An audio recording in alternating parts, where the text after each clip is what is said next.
고린도전서 15장은 부활 신앙으로 충만했던 바울의 믿음 고백과 같은 장입니다.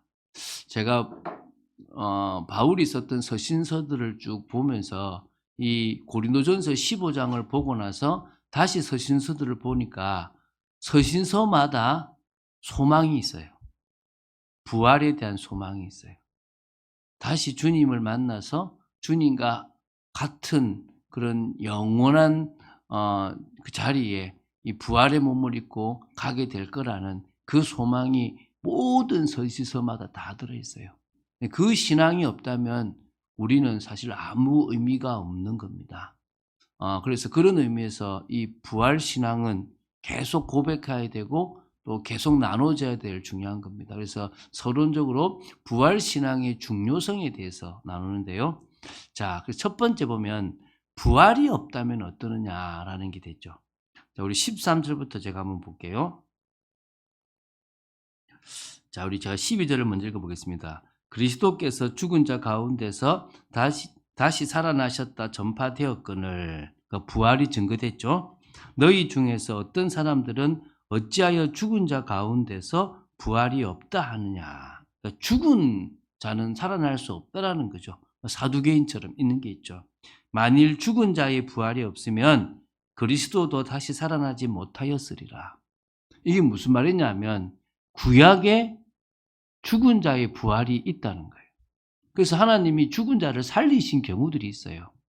선지자들이나 능력자들을 통해서 죽은 자들을 살리었다는 거예요. 그래서 구약부터 계속 있어 왔던 사상이 뭐란 말입니까? 부활 사상이라는 거예요. 그 부활 사상을 가지고 바리새파와 사두개파가 싸운 거예요. 바리새파는 부활이 있다라고 주장을 하고 사두개파는 부활이 없다라고 주장을 한 거예요. 그런데 부활이 없다 그러면은 그리스도가 살아날 수 있는 근거가 된다 안 된다? 안 된다는 거예요. 그러니까 그리스도가 못 살아난다 이 말이죠. 그럼 부활 사상이 있기 때문에 주님은 살아났다 이 말이죠. 그죠? 14절입니다. 그리스도께서 만일 다시 살아나지 못하셨으면 우리가 전파하는 것도 헛것이요 또 너희 믿음도 헛것이며. 우리가 전하는 게 다 거짓말이에요. 우리가 말하는 게 다 거짓말이라니까요. 그리고 우리가 믿는 믿음도 의미가 없어요. 이미 지나간 것을 믿을 필요는 없잖아요. 지나간 것과 더불어 앞으로 올 것이 있기 때문에 신앙생활을 하는 거잖아요. 그죠? 앞으로 올 것에 대한 소망이 없다면 우리가 뭐 때문에 이렇게 신앙생활을 합니까? 또 이제 15절입니다.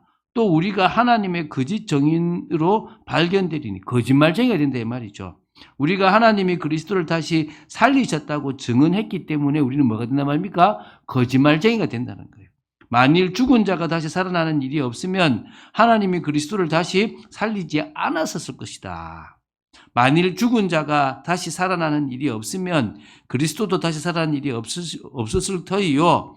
그리스도께서 다시 살아나신 일이 없으면 너희의 믿음도 헛되고 너희가 여전히 죄 가운데 있을 것이다. 우리는 여전히 뭡니까? 죄 문제 해결 못했어요. 죄 문제를 해결 못했단 말은 어디 가운데 있단 말입니까? 저주와 재앙 가운데 있다는 거예요. 여러분, 살인한 게 죄죠. 그죠? 그런데 우상 숭배한 거는 사실 더 큰 죄예요. 사람들은 아니 내가 믿고 싶은 신을 믿는데 더 문제가 뭐냐 그래요. 예, 세상의 법에서는 내가 어떤 우상 숭배를 하면 벌을 안 받아요. 살인하면 살인한 대가만큼 벌을 받아요. 그런데요, 하나님 앞에서는 살인한 만큼 피해 값을 받지만 우상 숭배를 하면 어떤 일이 벌어지는 줄 아세요? 3, 4대까지 그 저주가 내려가요. 내가 우상 숭배를 했다 그러면 나만 저주받는 게 아니라 내 자식의 자식의 자식까지 뭐가 내려간단 말입니까? 저주와 재앙이 내려가요. 이게 얼마나 심각한 줄 아십니까? 그러니까 우리가 지금 세상 법의 관점을 가지고 성경책을 보면 안 된다니까요. 하나님은 우리가 그런 죄 속에 있기를 원치 않는다니까요. 우리는 죄에서 해방됐는데 죄 가운데 있습니다. 뭐 때문에요? 부활이 없다라고 한다. 주님의 부활이 없으면 우리는 여전히 뭡니까? 죄 가운데 있는 거예요. 또한 그리스도 안에서 잠자는 자도 망하였으리니. 그러니까 예수 믿고 죽은 자들은 뭡니까? 실패 인생이다. 예수 믿고 죽은 자들이 무슨 인생이라고요? 실패 인생이다.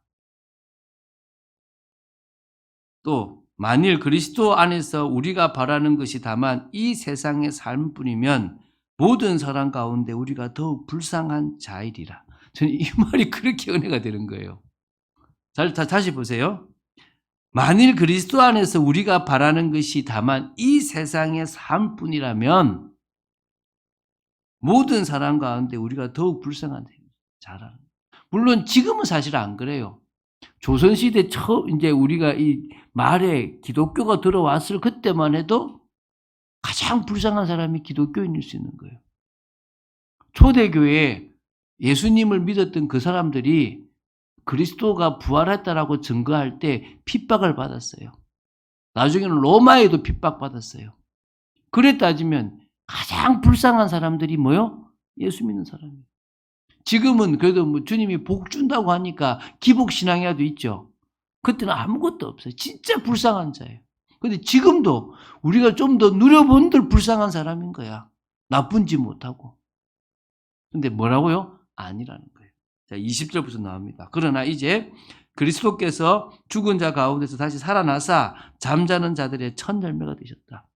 예수님이 첫 열매, 그 다음으로 계속 우리도 뭡니까? 부활할 겁니다. 할렐루야. 사망이 한 사람으로 말미암았으니 죽은 자의 부활도 한 사람으로 말미암는도다. 아담 때문에 사망이 왔다면 예수님 때문에 부활도 오는 겁니다. 아담 안에서 모든 사람이 죽은 것 같이 그리스도 안에서 모든 사람이 삶을 얻으리라. 이 생명을 얻는 거예요. 생명을.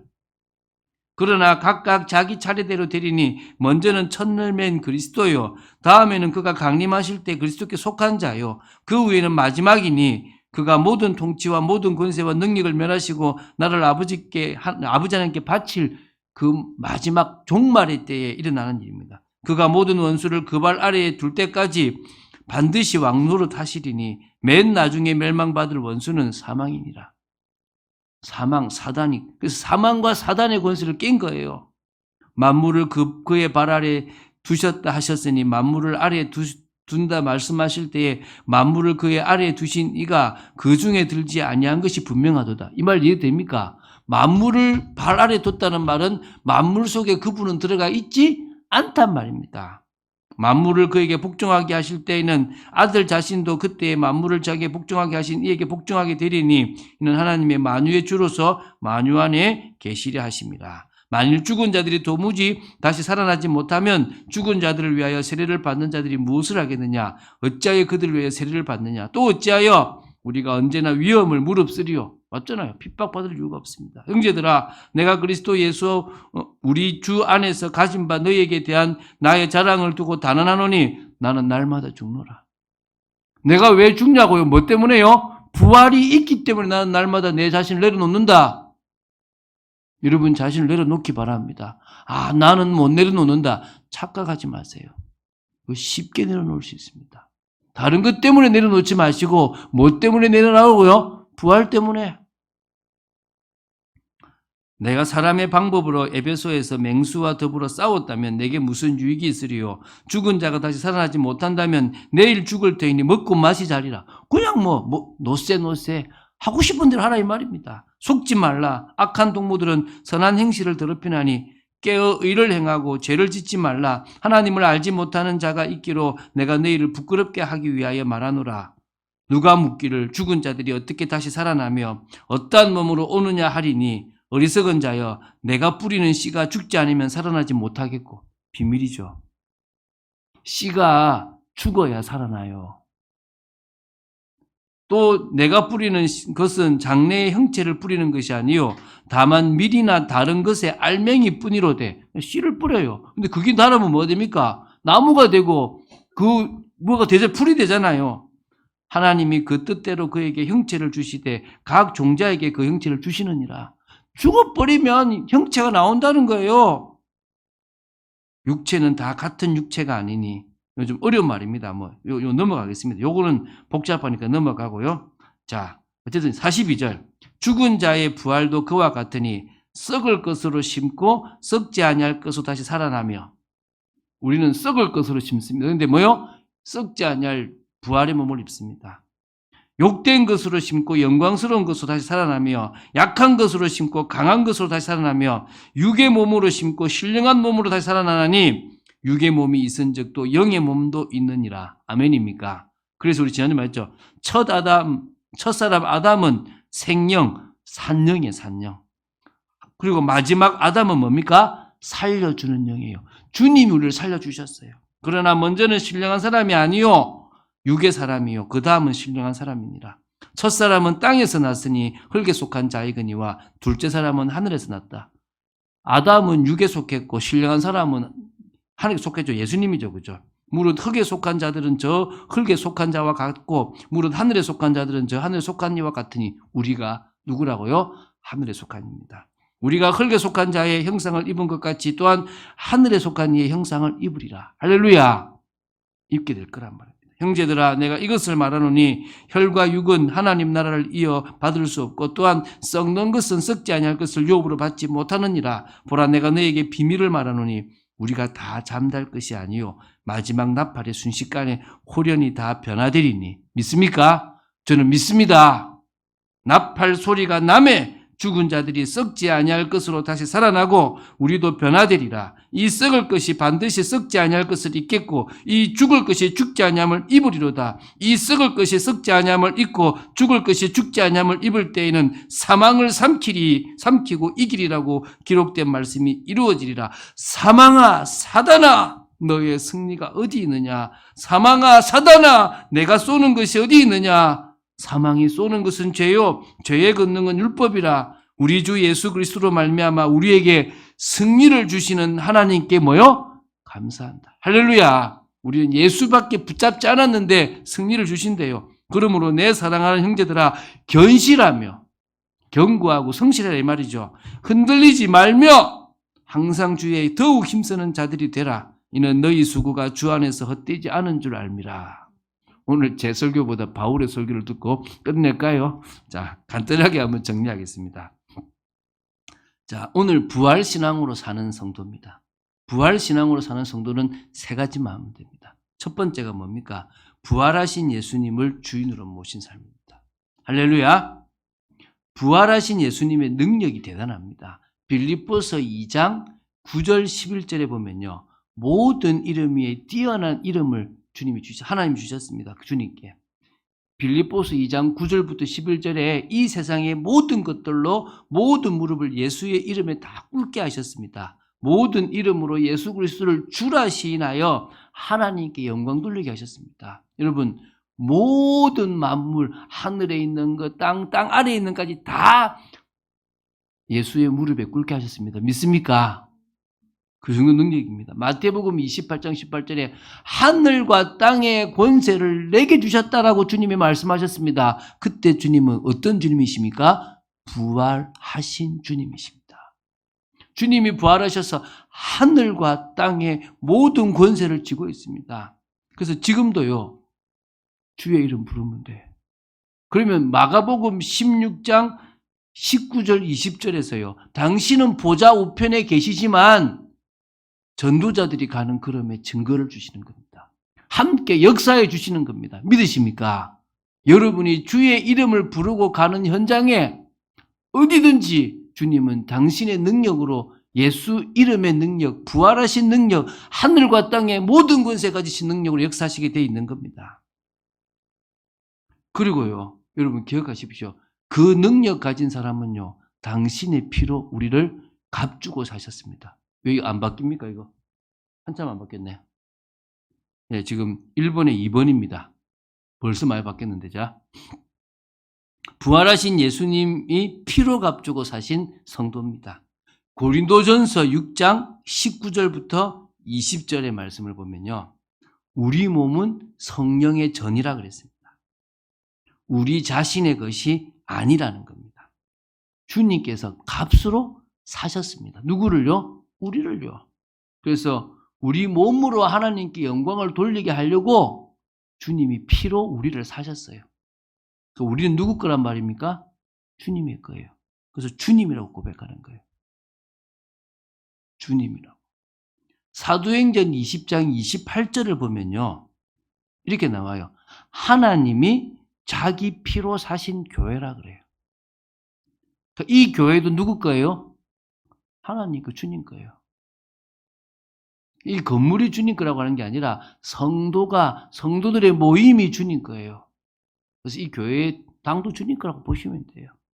그래서 이 교회는요. 여러분 이게 다 없어지면 제 것도 아닙니다.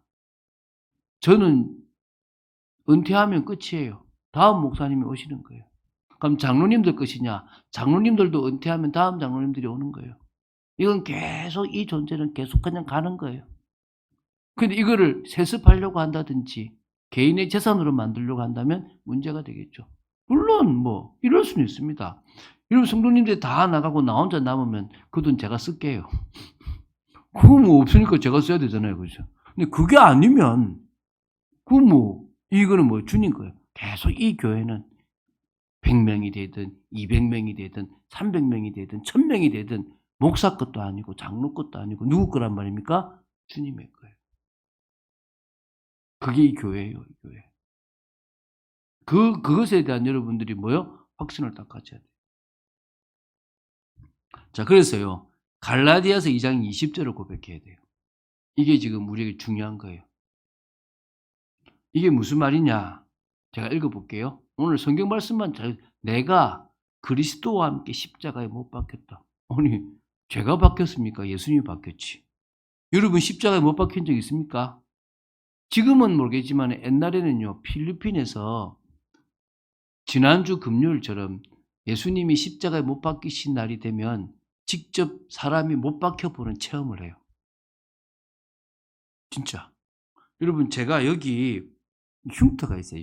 여기 흉터가 있어요. 여기 여러분 다음에 보시면 보는데 이게 이 흉터가 무슨 흉터냐면 유리 그 바카스 병 같은 게 이게 푹 들어갔어요. 이렇게. 제가 5살 때인가 어머니는 옆에서 빨래를 하고 계시고 저는 이렇게 뭐냐면 돌들을 탁 놔두고 이게 눕고 이렇게 하는 자리를 만드는데 옆에 이 유리 조각이 있는지 모르고 이렇게 푹 짚어가지고 여기가 여기 이제 동맥이 있는데 아닙니까? 막 이게 철철철철 여기를 감고 가서 이렇게 수술을 받아서 이 흉터가 여기 남아 있어요. 잘못하면 죽어요. 이 동맥 자르고 이러면 죽잖아요. 그렇잖아요, 그죠? 그 시골에 제가 어릴 때면은 70년대인데 70년대 말에 그 의술이 발달하면 얼마나 발달했겠습니까? 안 죽고 살았어요, 이렇게. 그렇잖아요. 근데 그 체험한다는 게 얼마나 고통스럽습니까? 근데 여러분 체험해 본 적 있습니까? 체험도 안 했잖아요. 그런데 지금 바울이 뭐라 그러냐 하니까 내가 그리스도와 함께 십자가에 뭐 했단 말이죠? 못 박혔대요. 한 거는 뭐밖에 없어요? 믿은 것밖에 없어요. 믿은 것밖에 없는데 뭐가 됐단 말입니까? 연합이 됐다는 거예요. 그 십자가에 내가 못 박힌 것하고 똑같은 상황이 되었다는 거예요. 법적으로. 그러니까 나는 죽었다는 거예요. 그런 적 이제는 내가 사는 것이 아니고 오직 내 안에 나를 위해서 죽으신 주님 그리스도께서 사시는 인생이라. 그분의 인생이라는 거예요. 내가 예수님을 믿는 순간에 죽어야 돼 이게 아니라 아직 몰라서 그래요. 그 말은 진짜 영접이 안 될 수도 있는 거예요. 내가 그걸 믿는 순간은 뭐죠? 내 자아는 있지만 그런 거 있잖아요. 고집센 노예일 수는 있지만 내 건 아니야. 이 말 이해됩니까? 순한 노예가 있고 고집센 노예가 있는데 순한 노예는 주인 시킨 대로 다 하겠지만 고집센 노예, 아주 독한 노예는 뭡니까? 이렇게 막 눈빛으로 힘줄 거 아닙니까? 그래봤자 노예라. 좀 더 맞을 노예겠죠, 그죠? 더 고생할 노예겠죠. 이해가 되십니까? 근데 이미 나는 뭐란 말이에요? 죽었고 주님이 내 속에 사시는 존재라는 거예요. 이제 내가 육체를 가지고 살아가는 이것은 나를 사랑하사 나를 위하여 자기 자신을 버리신 하나님의 아들을 믿는 믿음 안에서 사는 것이라는 거예요. 그래서 첫 번째 여러분 부활신앙으로 산다는 것은 뭐라고요? 부활하신 예수님을 내 인생의 주인으로 모시는 거예요. 여러분 이게 얼마나 대단하냐면요. 이게 다른 인생이에요. 두 번째, 부활하신 예수님의 무슨 삶입니까? 증인된 삶이라. 여러분, 증인이란 건 봤다는 거예요. 부활하신 예수님을 만난 사람이 성도예요. 이게 첫 번째예요. 여러분, 이게 무슨 말이냐면 믿는 자는 부활하신 예수님을 만났다는 말은 다른 말로 봤다는 거예요. 근데 보는 게 눈으로만 보는 게 아니라는 거예요. 여러분 잘 생각해 보십시오. 여러분이 세균을 눈으로 볼 수 없잖아요. 현미경이라는 특수한 장치로 보잖아요. 여러분, 온도를 눈으로 볼 수가 없는데 적외선 카메라로 볼 수가 있잖아요. 그것처럼 우리는 성령의 능력으로 누구를 보는 겁니까? 부활하신 예수님을 보는 거예요. 나는 성령으로 예수님이 내 안에 영접하신 분을 봤는데 그게 만났는데 그래서 나는 그분을 뭐 한 겁니까? 본 거예요. 할렐루야. 그래서 우리는 뭡니까? 예수님의 부활을 만났고 성령의 능력으로 받고 체험했다는 거예요. 그래서 우리는 뭐가 될 수 있습니까? 증인의 삶을 살아갈 수 있는 거예요. 우리는 뭡니까? 부활하신 예수님의 증인입니다. 봤기 때문에. 두 번째, 부활하신 주님과 이제 동행하는 삶이에요. 부활하신 주님께서 하늘과 땅의 권세로 우리와 함께 하신다 그랬어요.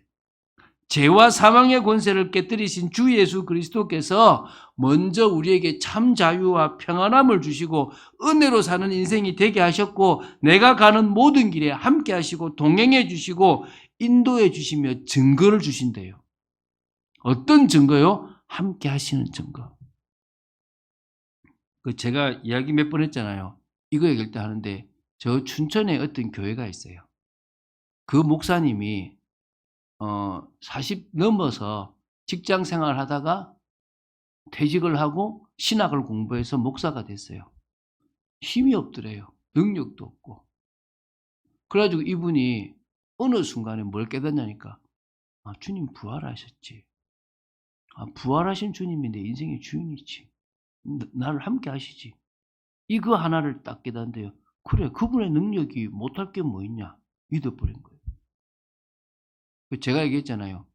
C채널, CBS 채널 이런 데서요. 그 당시 제가 2016년 그때 가장 많은 간증자 몇백 명이 거기서 나왔어요. 지금도 간증하고 있을 거예요. 초등학생, 중학생이에요. 부활하신 주님이 내 인생의 주인인데 부활하신 주님이 나와 함께 하시는데 그러니까요. 참 희한하죠. 한국교회에서요. 왜 부활만 강조하니? 예수님이 십자가 강조 안 하고 아니 죽었으니까 부활했겠지. 참 쓸데없는 소리 안 해요. 그러니까 교회 성도 뺏길까 싶어서 별의별 거짓말을 다 하죠. 저는요. 그거 하나만 해도 된다고 봅니다. 부활하신 주님이 내 인생의 주인으로 나와 함께 하시고 동행하시고 증인된 삶을 살게 하십니다. 누구에게 역사하시겠냐는 거예요. 그래서 우리는 부활하신 주님의 증인이 되는 모든 삶을 살아갑니다. 믿습니까? 여러분, 제자들이요. 부활하신 주님을 만나고 달라졌다고 생각되세요? 아니에요. 죄송한데 부활하신 당일날 베드로는 예수님을 만났어요. 근데 어디 간 줄 아세요? 다시 고기 잡으러 갔어요. 그 말은 부활하신 주님 뭐 별 볼 일 없네? 다시 갔다니까요. 내가 할 게 이제 없다고 다시 뭐하러 갔느냐? 고기 잡으러 갔어요. 다 의미 없, 부활했다는 주님에 대한 소식을 듣고도 엠마오의 제자들은 뭐요? 엠마오로 내려갔어요. 가는 길에 주님을 만나 다시 올라왔죠. 그런데도요, 주님이 승천하시고 나서도 뭘 할지를 몰랐어요. 그런데 예수님은, 그래서 이제 천사들이, 야, 누구 뭐라 그러느냐? 뭐라고 하늘을 쳐다보냐? 주님이 뭐 시켰어? 한마디로. 약속하신 거 기다리라 그랬잖아. 가, 빨리. 그래가지고 어디로 가느냐? 가장 가까운 하루길 만에 간 데가 어디죠? 마가의 다락방이라는 거예요. 거기서도 며칠을 기도했습니까? 약 10일을 기도한 거예요. 왜? 주님이 부활하신 지 40일 만에 가고 부활하신 지 50일 만에 누가 임했습니까? 성령이 임했습니다. 성령이 임하고 나서 달라졌어. 그때부터는요, 세상 말로 배이는 게 없어. 보이는 게 없어. 핍박자도 신경 쓰이지 않고요. 달라져 버리는 거예요. 그래서 이때는요, 구원을 위한 성령이 아니고 능력의 성령이라는 거예요. 이거를 구원을 위한 성령으로 보시면 안 돼요. 뭐라고요? 능력의 능력. 그러니까 성화라는 게 우리가 자꾸 착해지는 게 아니라 담대해지는 게 성화예요. 성화가 뭐라고요? 내 인생이 바뀌어지는 게 성화라니까요. 내 인생을 열심히 살아가던 내가 주님이 원하신 인생으로 바뀌어지는 거예요. 그 증인의 삶이잖아요. 그 사도행전 2장에 그거는 그렇다 칩시다. 어디 앞에서요? 안전뱅이를 살리고 나서 4장에 산에 들인 공회, 그 당시에 예수님을 못 박아 죽이는데 일조했던 그 앞에서도 내가 하나님 앞에서 너희 말 듣는 게 맞냐, 하나님 말씀 듣는 게 맞냐라고 얘기한다니까요. 나는 듣고 본 것을 말하지 아니할 수 없다. 내가 앞에 말하지 않냐, 다른 이로서는 구원을 받을 수 있는 이름이 없다. 주신 적이 없다. 오직 천하 만민 중에 예수 이름밖에 없다. 할렐루야. 달라져 버린 거예요. 안전뱅이를 보고도 달라졌잖아요. 못 끊는 사람을 보고도.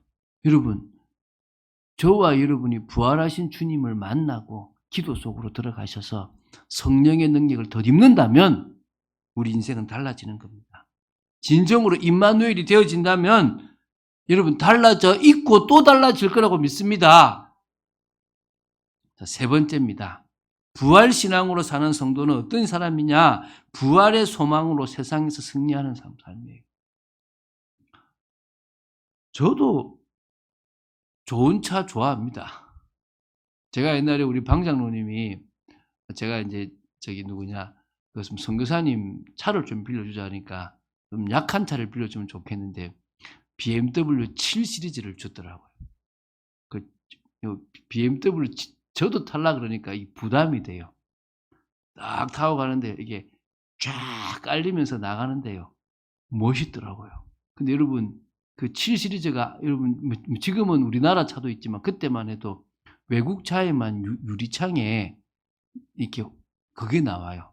속도계도 나오고 이게 잔망경처럼 원리해서 유리창을만 쳐다보면 우로 가라 좌로 가라 다 돼요.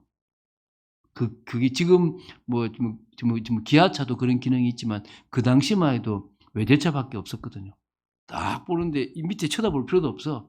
앞만 딱 쳐다보면요. 앞에 차 보이고 그 사이로 싹 뭐가 보이냐. 우로 가라 좌로 가라 속도 매수를 줄이라가 다 나오는 거예요. 그래서 목사님 그 선교사님한테 빌려줬지만 목사님 이 차 이거 부담되는데 안동 가야 돼. 배보다 배꼽이 더 커.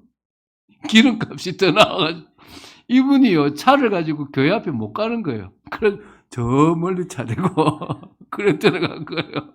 왜? 그렇잖아요. 뻥이 들어가면은 성도님들이 뭐야 이럴 거 아닙니까? 이분이 그런 성향이 안 되거든요. 저 멀리 차 대고 그래 걸어간 거예요. 차 없이 차 저 있다고 이래가지고 그러니까 기름값만 거의 뭐 얼마 먹었다더라. 안동까지 갔다 오니까 거의 뭐 한 20만 원 가까이 먹었다더라고 생각. 아니 뭐 사립이 다 나갔긴 했지만 그건 안 중요하고 어쨌든 타고 갔다 온 것만으로 감사하다더라. 그 제가 타보는데요. 탐나요. 아니 벤츠 타면 더 좋을 거 아닙니까? 페라리 타면 더 좋을 거 아닙니까? 그래요. 뭐 타면 좋겠죠. 안 탄다고 해서 아쉬울 거 하나도 없어요. 이해되십니까? 좋은 집. 저는요 노트북에 대한 욕심이 있거든요. 저는 좋은 노트북을 원해요. 몇 년마다 자꾸 바꿔야 돼요. 왜냐하면 저는 할 일이 되게 많거든요. 그런데도요 어떤 사람은요 진짜 좋은 거를 써요. 게임한다고. 저는 뭐예요? 안 좋은 거 써요. 괜찮아요. 더 안 좋은 거 써도 저는 할 수 있습니다. 시간 더 걸려도 할 수 있습니다. 왜죠? 이유가 뭐죠? 저는요 소망이 있거든요. 저는 그래도 마침 지금 제가 좋은 걸 쓰고 있어요. 꽤 괜찮아요. 여러분 무슨 얘기를 하고 싶은지 이해가 되시죠? 지금 우리가 누리지 못하는 거, 우리가 하지 못하는 거 상관없다는 거예요. 왜요? 부활의 소망을 가졌기 때문에. 이게 지금 첫 번째예요. 부활의 소망을 가졌기 때문에 세상 것이 부럽지 않습니다. 물론 부러울 때도 있습니다.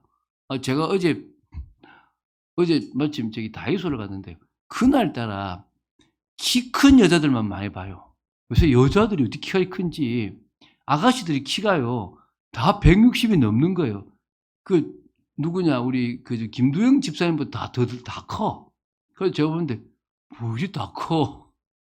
나는 뭐야 싶더라고요. 괜찮아요.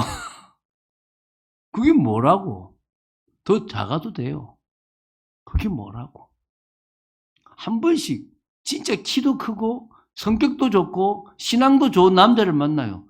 저놈은 뭘로서 저렇게 좋은 걸 받았을까? 잠시 질투가 나지만 괜찮아요. 자녀가 내 자녀보다 더 공부를 잘하고 더 뛰어나요. 신앙도 좋아요. 질투나죠? 괜찮아요. 할렐루야.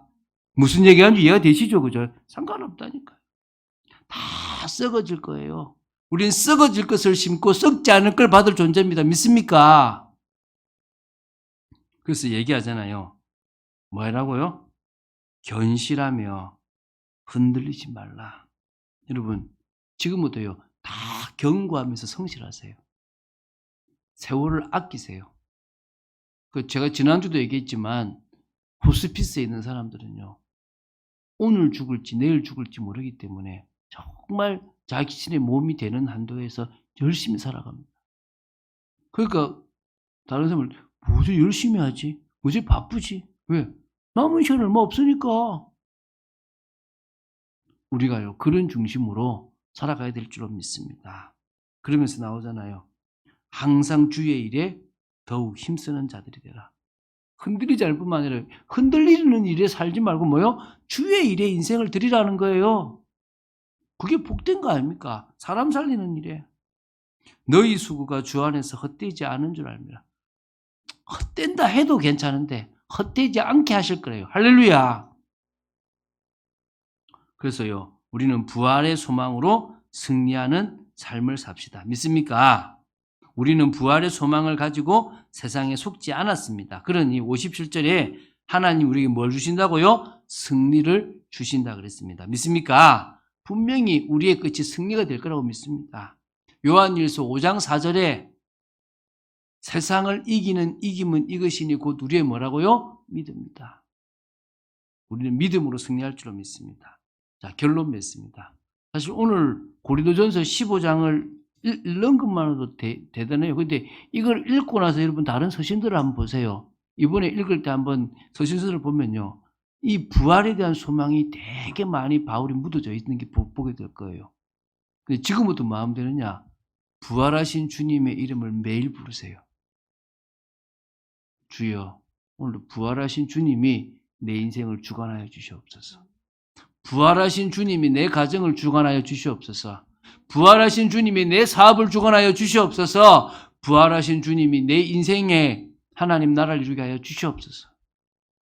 그리고요, 진짜 위기가 올 때 부활하신 주님의 이름을 부르세요. 문제 해결이 중요한 게 아니에요. 문제 해결하기 전에 부활하신 주님의 이름을 부를 때 흑암이 무너져요. 부활하신 주님의 이름을 부를 때 내 마음에 평안함이 찾아오고 한쪽에 집중됐던 생각들이 내려놓아지면서요. 정상적으로 이 문제를 볼 수 있게 돼요. 부활하신 주님께서 우리에게 지혜와 명철을 주시기 때문에 어떤 것이 맞는지 틀린지를 분별하게 돼요. 부활하신 주님이 우리에게 함께 하시기 때문에 그분의 이름을 부를 때요. 남들은 A를 선택할 때 하나님의 뜻인 B를 선택해서 나아갈 수 있는 힘이 생기는 거예요. 부활하신 주님의 이름만 부르면 돼요. 여러분 보고 막 힘내서 대단한 믿음을 가지고 살라는 게 아니에요. 대단하신 그분을 믿으라는 거예요. 할렐루야. 그런 응답 누리는 여러분 되시기 바랍니다. 예수님은 부활하셨습니다. 그 응답을 누리는 여러분 되시길 주 예수 그리스도님 축원드립니다. 주는 그리스도시요 살아계신 하나님의 아들이심을 고백합니다. 오늘도 부활의 말씀을 나누었습니다.